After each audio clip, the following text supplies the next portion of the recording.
health disparity is the historically underserved communities that are have a wider gap in the health inequities that they are facing, and health equity is trying to support those communities that are facing more barriers, whether that's social determinants of health or the way that they're treated or approached in the healthcare system. And it's extremely important in my work because there has been a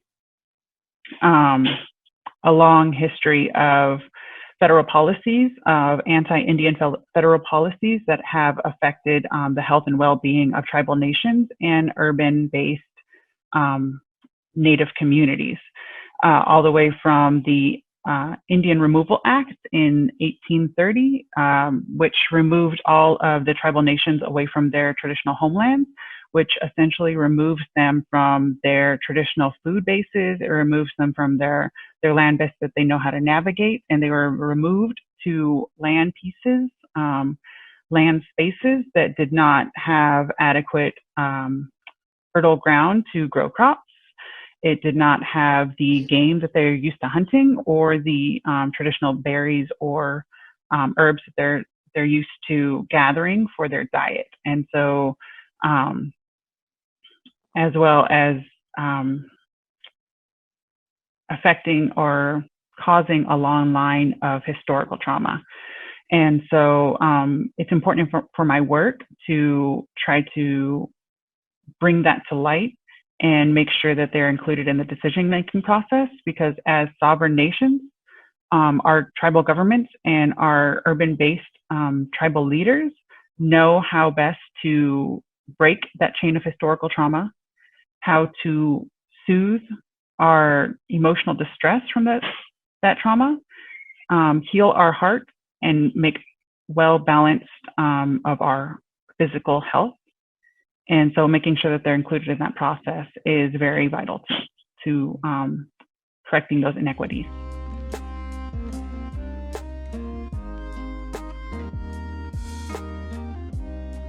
For my fellow Indigenous brothers and sisters from the Polynesian community, I would say that we need to listen to them the same way that I would advocate that we listen to our Indigenous people from the land here on the mainland, on Turtle Island. That we need to listen to them about what works for their community. We need to listen and support and get them the tools that they need, and then get out of the way and let them do it. You know, they know what's best for their community. Each of our communities are living this. We're living day in, day out these health inequities, these health disparities.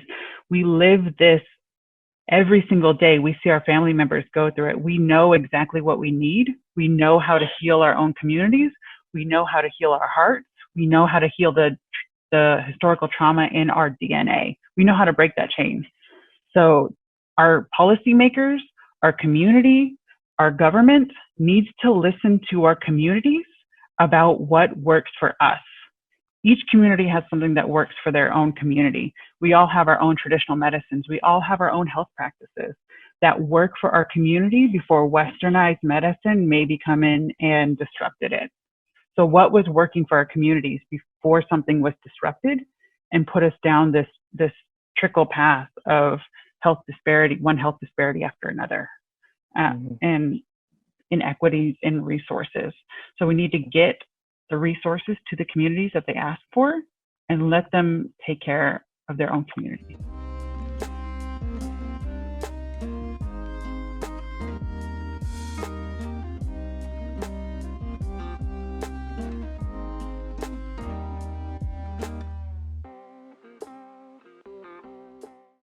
We're all a part of life, the circle of life, and everyone and every being has their place and their role.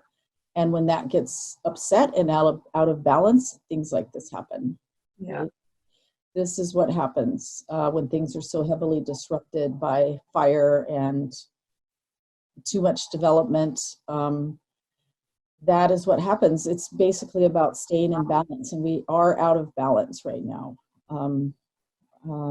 Yeah, like I've heard it many times that we're at that critical point right now with the Puget Sound and the Salish Sea, that We can go one way, which is the way of like the San Francisco Bay, which is completely polluted and very little life in it. And I know some people fish, but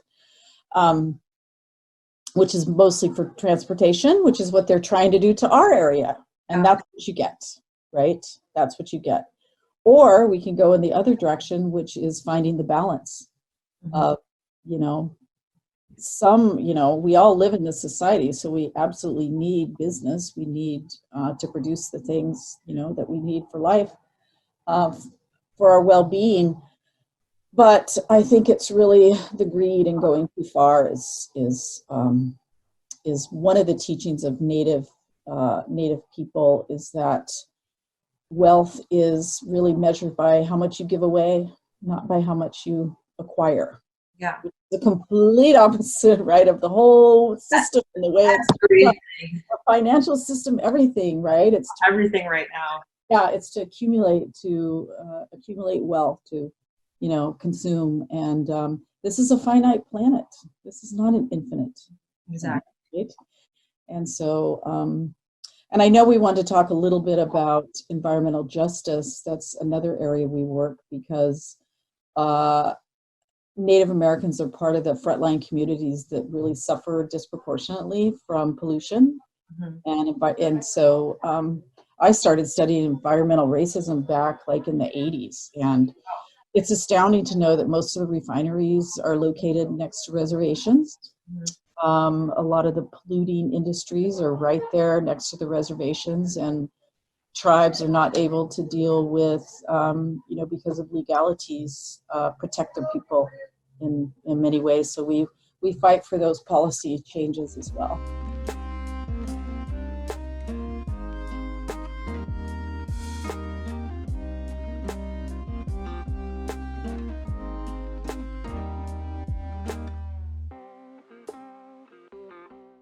One of the things I also do is I teach, I have a PhD in political science from the University of Washington, and I currently teach at Pierce College political science classes.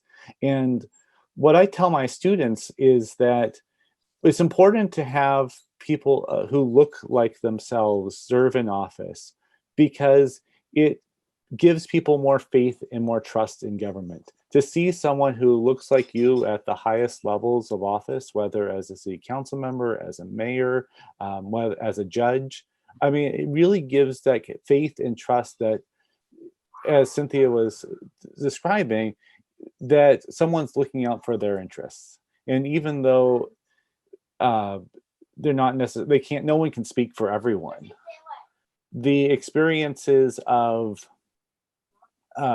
it just builds that trust, that that there's someone who I can return to. There's someone who has the same experiences I do, who has the same or may have a similar background that I do, that they are there, and I can go and actually talk to them. I can relate to them, and I can celebrate their successes.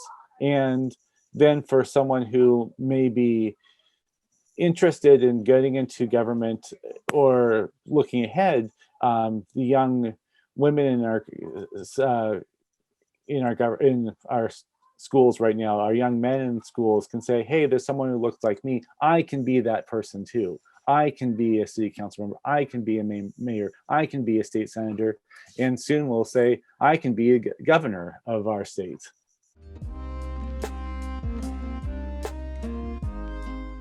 I remember once going to a meeting of within the committee meeting within the Association of Washington Cities, and there was some discussion about city relationships with a tribe, and there were a lot of people who, in that room, I can't remember if I was the only person of color in the room, but I mean, if I was, it was one of the few.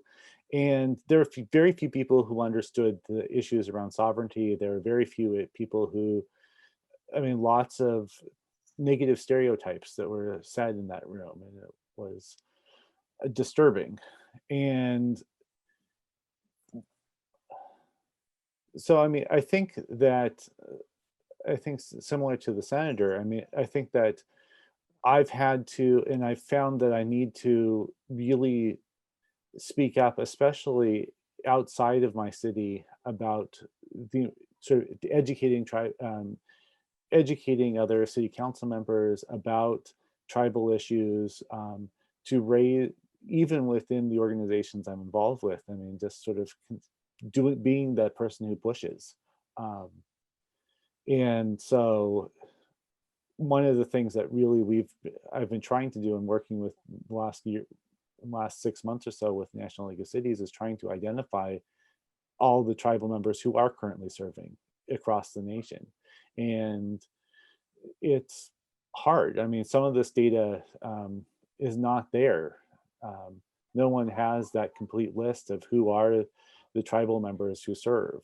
And that's hard. It's hard. That kind of list building is hard when no one really collects demographic data. No one's that repository. And we, at least for me, I'm sort of become the repository of knowing who else is serving. And I hope that I've put stuff out there and have shared with others that, okay, here are the elected officials, here's the organization that we're forming, so that some of this knowledge is passed on. That's my goal.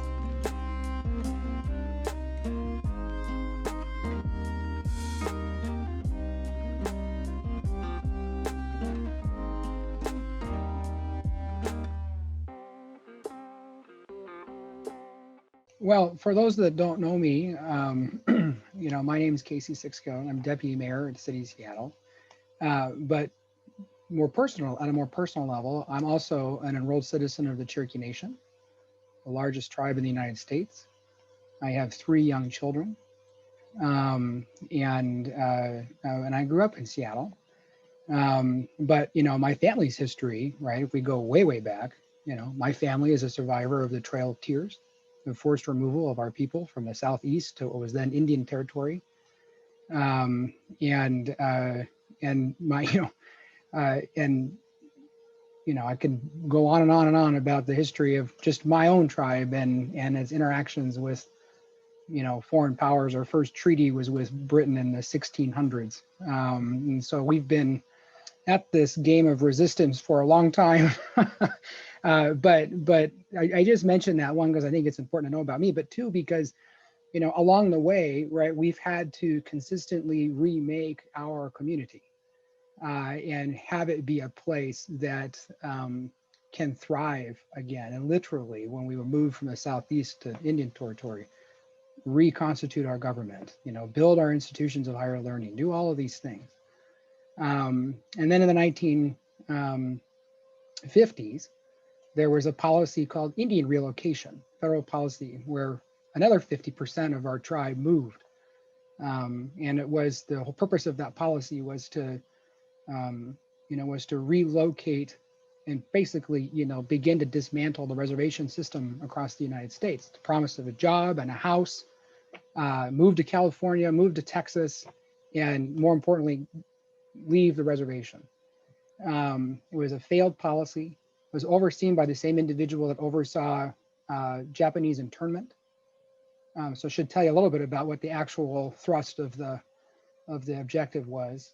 But as a result of that, our people really fanned out all over the United States. And so we've got a large urban Indian, Cherokee population in the Bay Area, Houston, and a few other places, including the Seattle area in Washington State. But that policy, combined with all the other things that have gone on in Indian country over the last, 200 plus years, has created immense intergenerational trauma. And that, bears itself both in mental and behavioral health, and very difficult challenges for our people and our families, that we work every day to combat and try to heal from. And look, that's what we see. It's not limited to Indian country, but that is my personal experience, and having had family members and friends who've couch surfed. I remember years ago being in Washington, D.C. when I was worked for Cherokee Nation in our D.C. office, and going to HUD and talking about homelessness and the way in which they counted homelessness. And they always had really crazy numbers for Indian country. because they weren't counting, you know, the one house that had 3 families living in it as homeless. You know, and the feds, right? The name of the game, right? Is those numbers are important. Those are the numbers that drive money back into the community. And so, you know, we worked really hard to get that changed. But the same is true today outside of Indian country, right? I mean, we often think of homelessness as just an issue of what we see on the street, but everyone I'm sure on this call knows someone who's been a couch surfer. Everyone knows someone on this call that knows someone who's, you know, a paycheck away, if that, from becoming homeless themselves. So anyway, I offer that as a personal background.